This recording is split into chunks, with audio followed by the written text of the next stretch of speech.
चित्तवग्गो धम्पद number गाथा कथा 37 number. ये 37 नंबर की जो कथा है और गाथा है ये बड़ी इंटरेस्टिंग और बहुत ज्यादा मजेदार है। अगर आपने शेख चिल्ली का नाम सुना हो या एक शेख चिल्ली की कहानी जो बचपन में सुनाई जाती है तो वो कहानी इसी कहानी का एक अलग रूप कह सकते हैं या उस कहानी से मिलती जुलती कहानी कह सकते हैं। एक संरक्षित सावथी के अंदर संरक्षित करके एक भिक्षु थे जो विनय के नियम के बड़े पक्के थे। धम्म के नियम, संघ के नियम बहुत ज्यादा से अक्षर पालन करते थे। जैसे भगवंतु ने वेदांत गुण ने बता दिए वैसे ही बिल्कुल से अक्षर पालन किया करते थे। उनकी एक बहन थी, बहन को पाली के अंदर भागिन बोलते हैं।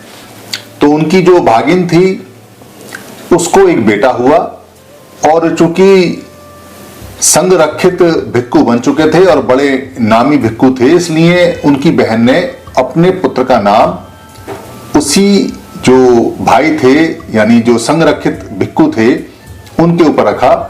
तो उनका नाम पड़ा, बच्चे का नाम पड़ा भागिने संरक्षित, यानी कि भागिन का बेटा संरक्षित।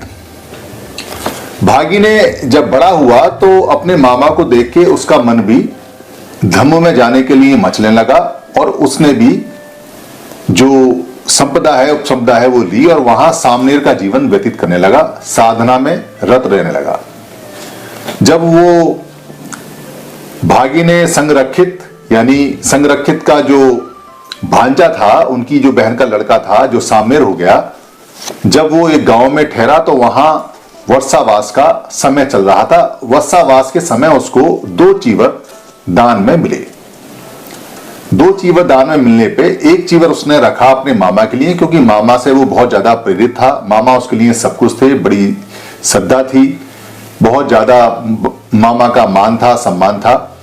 तो उसने कहा कि मामा को एक चीवर दूंगा तो मामा खुश होंगे तो उसको अच्छा लगेगा। ऐसा मन में बना के उसने चीवर को संभाल के रखा और जब वो सावित्री पहुंचा तो वहां जाके उसने वो चीवर अपने मामा को दिया। क्योंकि मामा संघ के नियमों के, धम्म के नियमों के बहुत पक्के पालक थे। उन्होंने कहा कि मेरे पास तो चीवर है और अभी वो फटा नहीं है, इसलिए मुझे चीवर की आवश्यकता नहीं है। जिस किसी और भिक्षु को चीवर की आवश्यकता है आप उसको दे दो या इसे संघ में जमा करा दो। ये सुनकर क्योंकि जो भागिने संरक्षित था वो छोटी उम्र का था, अभी बच्चा था, तो उसके दिल को बहुत ठेस लगी। उसे सोचा कि मामा जी मुझे बहुत ज्यादा तारीफ करेंगे, बहुत प्यार से देखेंगे, बहुत मान सम्मान देंगे, बड़ी भूरी भूरी प्रशंसा करेंगे और यहाँ तो सारा उल्टा हो गया। उन्होंने एक तरह से धुतकार दिया और ये उसके मन को बहुत ज्यादा ठेस लगी। उम्मीद से परे जो बातें, जो इच्छा उसकी उत्पन्न हुई थी, जो राग उत्पन्न हुआ था, उसके विपरीत उसके बिल्कुल उलट बात हो गई। बात उसके मन में रही। एक दिन वो जब उसके मामा संरक्षित सो रहे थे, जो भिक्षु थे, तो वो उनके ऊपर पंखा झल रहा था, हवा कर रहा था।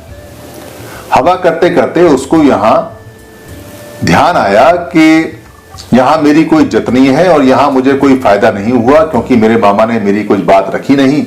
मेरा बड़ा दिल टूटा है, मुझे गृहस्थ आश्रम में चले जाना चाहिए, मुझे शादी कर लेनी चाहिए और शादी करूंगा तो मेरे बच्चे होंगे, घर गृहस्थी होगी, घर गृहस्थी होगी तो मेरी पत्नी होगी तो बच्चा होगा तो बच्चे को लेके हम आएंगे, बच्चा हाथ से छूट जाएगा या गाड़ी से गिर जाएगा, मैं बच्चे को अपनी पत्नी से मांगूंगा और वो देगी नहीं, इस छीना झपटी में बच्चा गिर जाएगा। और ऐसा सोचते सोचते बच्चा उसके सपनों में गिर जाता है और गिरने के बाद में उन दोनों में आप झगड़ा होता है और वो एक डंडा उठा के अपनी पत्नी को मारता है।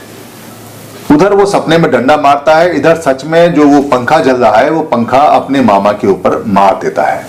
मामा चूंकि पारगामी है, दूर तक का देख लेते हैं, तो वो कहते हैं कि तुम सपने में जिसका सपना ले रहे थे तुमने उसकी बजाय मुझे डंडा मार दिया, मुझे पंखा मार दिया।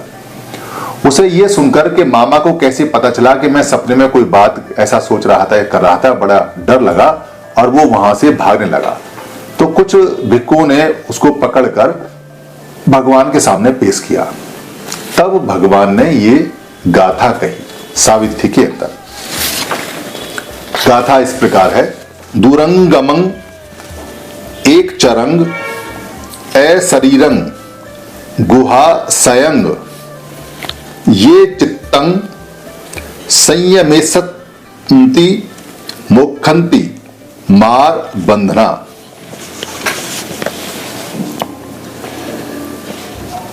दूरंगमं, दूरंगमन का मतलब है दूर तक जाने वाला। ये जो बता रहे हैं भगवान गाथा में, ये चित्त की और मन की बात बता रहे हैं। दूरंगमन यानी कि ये दूर तक चला जाता है। आपने भी देखा होगा कि मन कभी घर में है, कभी बाहर है, कभी छुट्टियों में जहां बिताई है वहां है, कभी अमेरिका के सपने हैं, कभी जापान के हैं, कभी अंतरिक्ष के हैं। एक सेकंड में कहीं का कहीं पहुंच जाता है, यानी दूरंगमन है, दूर तक जाने वाला मन है, चित्त है, माइंड है। एक चरंग, एक चरंग का मतलब है कि अकेला चढ़ता है, यानी अकेला ही जाता है, साथ किसी को लेकर नहीं जाता, अकेला ही दूर दूर तक भ्रमण करता है। ए शरीरन, ए शरीरन का मतलब है कि इसका शरीर साथ नहीं होता, यानी शरीर वहीं रहता है और ये दूर तक चला जाता है और अकेला जाता है। गुहा संयंग, गुहा माने जो होता है गुफा होता है, और संयंग माने उसमें रहने वाला होता है, यानी कि ये गुफा में रहता है, छुप कर रहता है, किसी को दिखाई नहीं देता। यानी कि मन आपका कहां से कहां पहुंच गया, अकेला जाता है, शरीर यहीं है और छिप के जाता है, किसी को पता भी नहीं चलता। जैसे आप अचानक ही से पूछते हैं, अरे भाई आपका ध्यान कहाँ है, आप कहाँ सोच रहे थे, कहाँ गुम हो गए, कहाँ की सैर कर रहे हो, तो आदमी या कोई औरत है तो वो झेप जाते हैं, कहते नहीं मैं यहीं हूं। बेसिकली उनका शरीर भी यहीं है, वो यहीं पर स्थित है, मगर वो बात को छुपा जाते हैं क्योंकि उनका मन कहीं का कहीं घूमता रहता है। फिर वो यहाँ प्रेजेंट में आ जाते हैं, फिर मन भाग जाता है, चित्त चलता रहता है, माइंड चलता रहता है। ये चित्तं संयम में संति, संयम में संति का मतलब है ये चित्तं यानी जो मन है, ये माने जो और चित्त माने मन है। में संयंती, में संयंती का मतलब कि जो इसको संयत में करेगा, इसको काबू में करेगा, इसको बंधन में करेगा, इसको दमन करेगा, इसको कंट्रोल करेगा। जो मन को कंट्रोल करेगा, अपना साध लेगा, अपने वश में कर लेगा। मोक्षंती मार बंधना, मोक्षंती मार बंधना का मतलब है कि वो मोक्ष को प्राप्त कर लेगा, वो मुक्त हो जाएगा। किससे मुक्त होता है, किससे? मार बंधन से, मार से के बंधन से। मार बंधन, मार बार बार आएगा। मार का जो वीडियो मैंने बनाया है वो जरूर आप देखें, उसमें मैंने बताया है कि मार कितने प्रकार का होता है और बहुत इंपॉर्टेंट है मार का। धम्म अगर सीखना है तो मार के बारे में जानकारी होनी चाहिए। 10 प्रकार की मार है, वही मार चलेगी दुनिया में हर एक मनुष्य में, चाहे वो अंग्रेज है, चाहे फ्रेंच है, चाहे जर्मन का है, चाहे अरब का है, ईरान का है, उर्दू का है, हिंदू है, मुसलमान है, जैन है, सिख है, ईसाई है, पारसी है, ज्यूज है, किसी जाति किसी धर्म का सिर्फ मनुष्य है, चाहे पढ़ा हुआ है या अनपढ़ है या छोटा है या बड़ा है।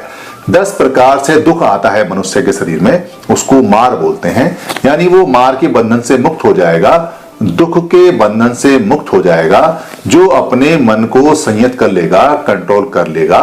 क्योंकि ये मन बहुत दूर तक जाता है, अकेला जाता है, ये बिना शरीर के जाता है और ये छुप कर जाता है, जैसे गुफा में रहता है। ऐसा करके उन्होंने गाथा का अर्थ बताया और गाथा बताई, जो बहुत ही प्रमुख गाथा है, चित्तवक्की गाथा नंबर 37। धन्यवाद।